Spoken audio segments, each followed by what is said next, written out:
Yaxshimsizlar, men Almazsusdan bugun yana funksiyalarning kuchli talab bilan o'lchamlik dabanji qorish usulini elib keldim. Mazmun sal uzunroq to'liq holat yo'llab qo'ydim. Mazmunni to'liq ko'rib, yulduz belgisini besib, mazmunni saqlab oling.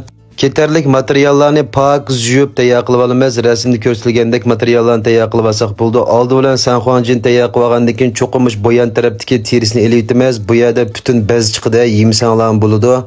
Keynidan to'xoni chanqavatidimi bak yo'g'on qilib etmay, normalroq holatda chanab tayyor qilib olsak bo'ladi. Yong'yonimi mush rasmda ko'rsatilgandek holatda to'g'rab tayyor qilib olamiz.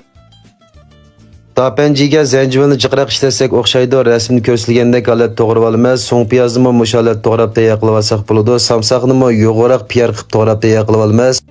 Losujo, ya'ni ko'k lazini mush holatda to'g'rab tayyor qilib olsak bo'ladi.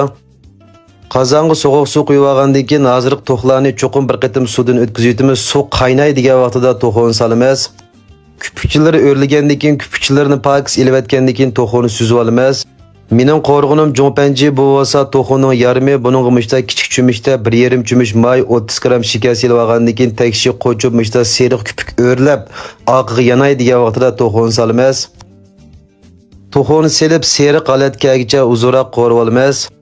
Keynidan 10 gram atrofida qizil xo'ja solamiz. Buni birdam qo'rib etgandan keyin zanjibilni avval silib 1 minut atrofida qo'raymiz. Rangiga oila tishadigan lazjandan 1 qo'shqdan 1,5 qo'shq atrofida silib tekshi qo'raymiz. Mavo sabay suvchilar tayyor qo'ygan shanjov buni silib davomli qo'raymiz. Keynidan to'g'ri olgan yong'yonni silib 2 minut atrofida qo'rib etgandan keyin sovuq suv joylaymiz.